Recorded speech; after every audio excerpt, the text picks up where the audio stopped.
মঙ্গলবারের রাত মানে ভয়ের রাত। এখানে কল্পনা নয়, কাহিনী শোনানো হয়। আমাদের ভূতের বাড়ি চ্যানেলের তরফ থেকে আপনাদের সকলকে স্বাগত। আজ আমাদের 34তম এপিসোড। রাতের নীরবতা কখনো সহজ নয়, বিশেষ করে শীতের রাত।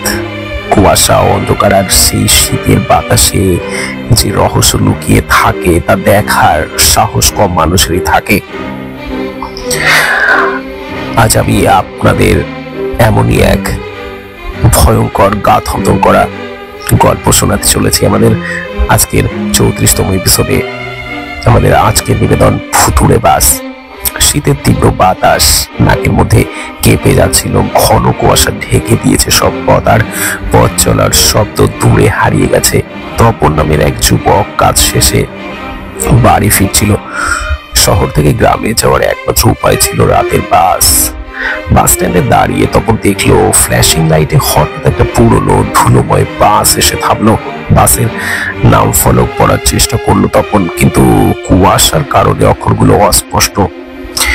তখন বলল সে, হায় রে, এমন ভয়ঙ্কর রঙের বাস! ভেতরের বাতি ঝলমল করছিল আর কোনো যাত্রী ছিল না। তবু বাসের দরজা খুললো সে। এক ফোঁটা দ্বিধা তপনের মনে এলো। স্বাভাবিকভাবেই এভাবে রাত 1টার দিকে খালি বাস আসাটা অস্বাভাবিক, কিন্তু সে বাধ্য হয়ে দরজা ঢুকলো। বাসের ভেতরে শীতের গরম বাতাসের মতো কিছুই নেই, বরং একটা অদ্ভুত ঠান্ডা লাগছিল তার। তপন এক কোণে বসতে চাইলে তখন হঠাৎ,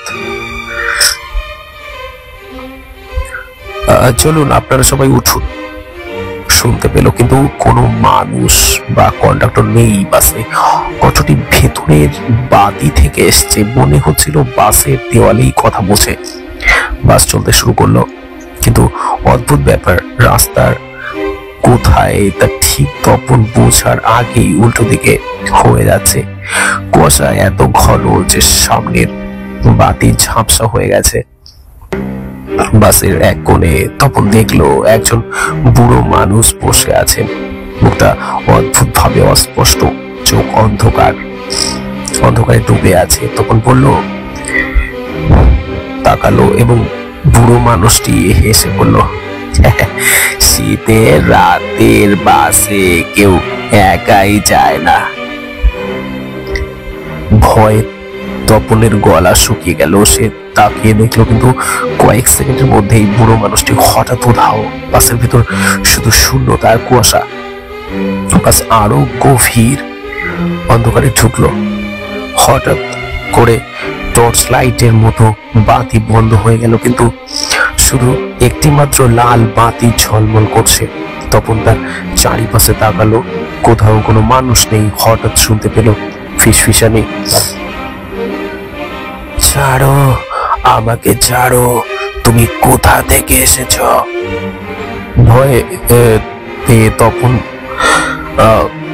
বসার স্থান থেকে উঠলো, কিন্তু বাসের দরজা বন্ধ হয়ে গেছে। সে দরজা টেনে খুলতে চাইলো, কিন্তু লক খোলা সম্ভব হলো না। তারপর বাসের একেবারে শেষে দেখলো একজন নারী যাত্রী, কিন্তু তার মুখ নেই, শুধু খালি চেহারা। সে তপনের দিকে তাকিয়ে কাঙ্ক্ষার চোখে তাকাচ্ছিল। হঠাৎ সে বলল, আমাদের সঙ্গে আসো তপন, আমরা একা মানুষদের পছন্দ করি না। তপন চিৎকার করতে চাইলো, কিন্তু শব্দ বের হলো না। হঠাৎ সব বাতি একসঙ্গে জ্বলল। তপন দেখতে পেল বাস সম্পূর্ণ খালি। এমন মনে হচ্ছিল যে সেই নারী কখনোই ছিল না।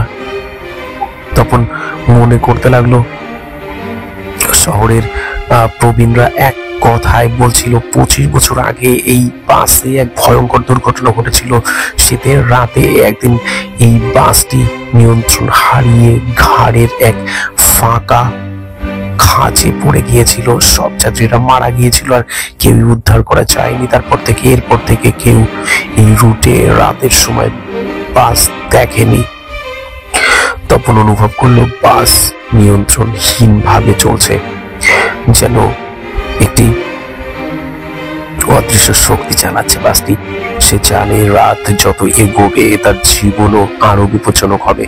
হঠাৎ বাস থামলো। তপন জানে এটা শেষ গন্তব্য। দরজা খুলে বাইরে তাকালো সে। কুয়াশা, নীরবতা এবং লাল আলো। একটি ছায়া দৌড়ে আসে এবং তপনের হাত ধরলো। তপন চিৎকার করতে চাইলো কিন্তু কণ্ঠ নেই। ছায়া বলল, যদি তুমি আমাদের সঙ্গে না আসো কেউ ফিরে আসবে না। হঠাৎ করে সে কুয়াশার মধ্যে হারিয়ে গেল। বাসের ভেতর আর কোনো আতঙ্ক থাকলো না, শুধু তপন একা কুয়াশার মাঝে, শীতের বাতাসে কেঁপে কেঁপে দাঁড়িয়ে। সকাল হলে বাস স্ট্যান্ড, কেউ তপনকে দেখতে পায়নি। শুধু কুয়াশার মধ্যে তার ব্যাগ পড়ে আছে। আর কেউ জানে না রাতে কি হলো।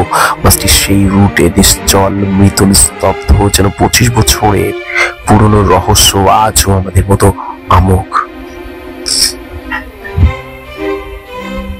লোকজন এখনো বলে, শীতের রাতে যদি রাতের বাস আসে, তোমাদের সাহস থাকলে চড়ো, নইলে সেই অদৃশ্য যাত্রীরা তোমাকে ছাড়বে না।